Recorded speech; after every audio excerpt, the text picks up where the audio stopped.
1월 둘째 주 묵상입니다. 하나님은 거룩하십니다. 거룩한 하나님이 함께하는 백성인 이스라엘도 거룩해야 합니다. 광야 40년은 떠돌이 생활이 아니라 하나님의 군사로 준비되고 훈련되는 과정입니다. 그래서 싸움에 나갈 인구 조사가 실시된 그들에게 곧바로 하나님이 명령하시는 것은 거룩함의 유지였습니다. 문둥병, 유출병이 있는 사람들은 진 밖에 나가 살라 하신 이유도 여기에 있습니다. 그들은 완전한 분리가 아니라 일시적으로 격리되어 진 밖에 머물라 하셨습니다. 이것과 관련된 네 가지 사례를 소개하고 있죠. 타인의 손해를 끼친 후 거짓 증거를 한 경우, 의심받는 아내에서야, 나시린에서야, 대제사장의 축복, 이 모든 것은 입을 사용하는 부분과 관련이 있습니다. 모든 영역에 구별되어야 한다는 의미가 담겨 있습니다. 그런 다음 목요일부터 토요일 본문인 민수기 7장 8장은 시간을 거꾸로 돌립니다. 출애굽기 40장 17절에 보면 출애굽 후 2년 1월 1일에 장막이 완성됩니다. 근데 민수기 1장은요, 한 달 뒤인 사건으로 시작했습니다. 7장은 다시 출애굽기 40장 17절 그때로 시작하고 있습니다. 이 7장에 따르면 계수함을 받은 지파별 지휘관들이 두 사람당 수레 하나씩, 한 사람당 소 한 마리씩을 하나님께 자발적으로 헌신하여 드립니다. 드린 헌물은 법궤를 어깨에 매는 고핫 자손을 빼고 성막의 다른 기구를 이동할 때 게르손 무라리 자손들이 유용하게 사용됩니다. 그리고 7장 10절 이후는 12지파의 지도자들이 각 지파별로 12일 동안 하루씩 성막 봉헌을 기념하여 바친 헌물을 기록합니다. 이런 자발적인 헌신은 장막에서 제사장에게, 그리고 그들이 제사하는 예배 속에 함께 하시는 하나님, 거룩하신 하나님이 함께 하심에 대한 감사의 반응이었습니다.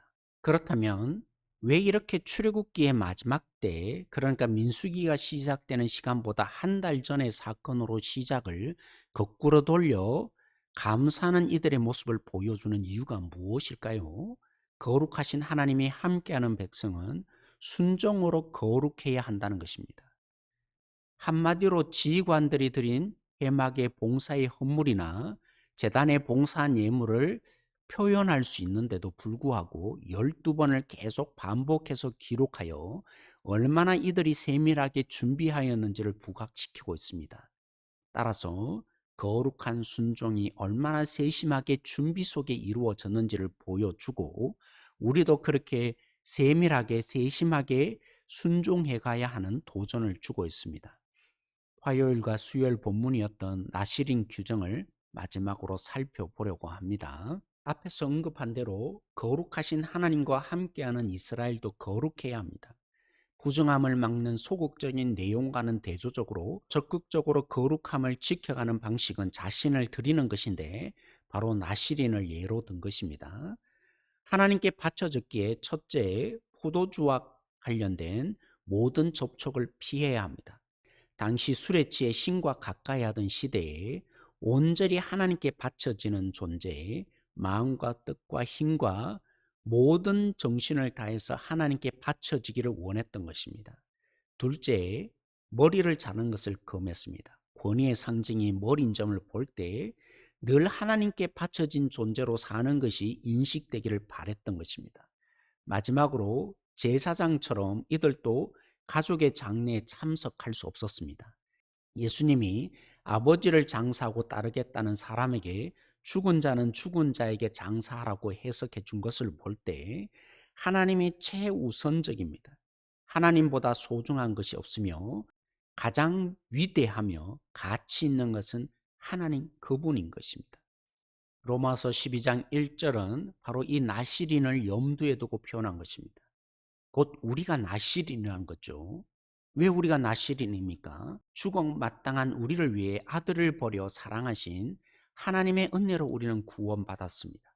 그래서 우리는 더 이상 우리 자신을 위해서 살지 않는 은혜가 임한 것입니다.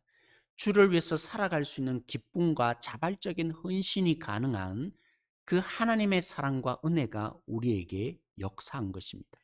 하나님을 즐기며 하나님을 영화롭게 하는 존재로 살아갈 수 있게 된 것입니다.